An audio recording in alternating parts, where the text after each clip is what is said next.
Hello everyone, welcome back to my channel topper study IQ। कैसे हैं आप सब? आई होप आप सब अच्छे होंगे। हम पढ़ रहे थे भारतीय संविधान के बारे में। आज का टॉपिक है मौलिक अधिकार एवं कर्तव्य। आते हैं हम क्वेश्चन नंबर फर्स्ट पर।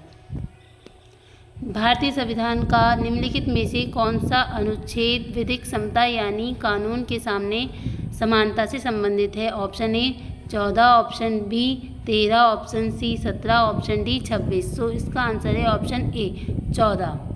इसकी व्याख्या इस प्रकार है। अनुच्छेद 14 विधि के समक्ष समता या समानता से संबंधित है। यह मौलिक अधिकार के अंतर्गत आता है। संविधान के भाग 3 में अनुच्छेद 12 से 35 तक मौलिक अधिकार वर्णित हैं। इसे संयुक्त राज्य अमेरिका के संविधान से लिया गया है। अब आते हैं हम क्वेश्चन नंबर 2 पर। भारतीय संविधान का कौन सा अनुच्छेद कानून के समक्ष समानता प्रदान करता है? Option A 12, option B 14, option C 17, option D 21। So इसका आंसर है ऑप्शन बी 14। इसकी व्याख्या क्वेश्चन नंबर फर्स्ट में ही दी गई है। अब आते हैं हम क्वेश्चन नंबर 3 पर। संविधान के किस अनुच्छेद के प्रावधानों के अंतर्गत भारत सरकार ने भारत रत्न और पद्मश्री को प्रारंभ किया? ऑप्शन ए अनुच्छेद 15, ऑप्शन बी अनुच्छेद 16, ऑप्शन सी अनुच्छेद 17, ऑप्शन डी अनुच्छेद 18। सो इसका आंसर है ऑप्शन डी अनुच्छेद 18। अब आते हैं हम इसकी व्याख्या बताते हैं। भारतीय संविधान के अनुच्छेद 18 के तहत राज्य, सेना या विद्या संबंधी सम्मान के अतिरिक्त और कोई उपाधि प्रदान नहीं करेगा। अतः अनुच्छेद 18 के प्रावधानों के अंतर्गत भारत सरकार ने भारत रत्न और पद्म पुरस्कारों जैसे पद्म विभूषण, पद्म भूषण एवं पद्मश्री को प्रारंभ किया। अब आते हैं हम क्वेश्चन नंबर 4 पर। भारतीय संविधान को निम्न में से कौन सा अनुच्छेद मानव के क्रय विक्रय तथा जबरदस्ती मजदूरी कराने पर प्रतिबंध लगाता है? ऑप्शन ए 23वां, ऑप्शन बी 26वां, ऑप्शन सी 24वां, ऑप्शन डी 32वां। सो इसका आंसर है ऑप्शन ए 23वां। इसकी व्याख्या इस प्रकार है। भारतीय संविधान का भाग 3 मूल अधिकारों से संबंधित है। अनुच्छेद 23 में मानव के दुर्व्यवहार और बालात श्रम का प्रतिषेध है, जिसके अंतर्गत मानव के क्रय विक्रय तथा ज़बरदस्ती मजदूरी कराने पर प्रतिबंध लगाया गया है। अब आते हैं हम क्वेश्चन नंबर 5 पर।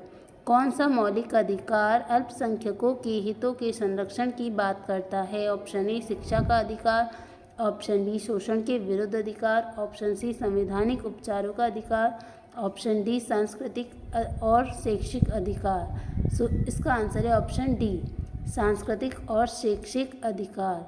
अब आते हैं हम क्वेश्चन नंबर 6 पर। संवैधानिक उपचारों का अधिकार के तहत आता है? ऑप्शन ए मौलिक अधिकार, ऑप्शन बी कानूनी अधिकार, ऑप्शन सी संवैधानिक अधिकार, ऑप्शन डी प्राकृतिक अधिकार। सो इसका आंसर है ऑप्शन ए मौलिक अधिकार। अब आते हैं हम इसकी क्वेश्चन नंबर 7 पर। मौलिक अधिकारों को लागू करने के लिए संविधान ने किसे विशेष उत्तरदायित्व सौंपा है? ऑप्शन ए उच्चतम न्यायालय, ऑप्शन बी संसद, ऑप्शन सी राष्ट्रपति, ऑप्शन डी राज्य विधानमंडल। सो इसका आंसर है ऑप्शन ए उच्चतम न्यायालय। अब आते हैं हम क्वेश्चन नंबर 8 पर। मार्च 2019 तक उपलब्ध जानकारी के अनुसार भारतीय संविधान में कितने मौलिक कर्तव्य हैं? Option A 6, option B 7, option C 9, option D 11। So इसका आंसर है ऑप्शन डी 11। इसकी व्याख्या इस प्रकार है। स्वर्ण सिंह समिति की संस्तुति पर 42वें संविधान संशोधन अधिनियम 1976 के द्वारा संविधान में भाग 4 का अनुच्छेद 51 का को छोड़कर नागरिकों के 10 मूल कर्तव्यों का उल्लेख किया गया। तत्पश्चात 86वें संविधान संशोधन अधिनियम 2002 के द्वारा 11वां मूल कर्तव्य 6 से 14 वर्ष तक की उम्र के बीच अपने बच्चों की शिक्षा के अवसर पर उपलब्ध कराना जोड़ा गया। अब आते हैं हम क्वेश्चन नंबर 9 पर भारतीय संविधान में कितने मूल कर्तव्य दिए गए हैं? Option A 8, option B 9, option C 10, option D 11। So इसका आंसर है ऑप्शन डी 11। इसकी व्याख्या उसी क्वेश्चन में दी है, क्वेश्चन नंबर 8 में।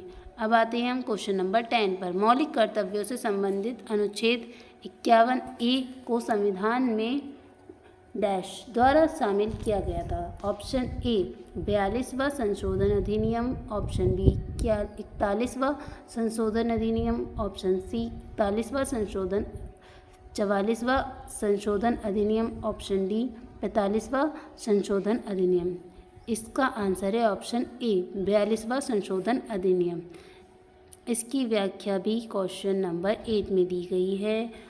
आपको हमारी वीडियो पसंद आए तो उसे लाइक करें, सब्सक्राइब करें एंड शेयर करें।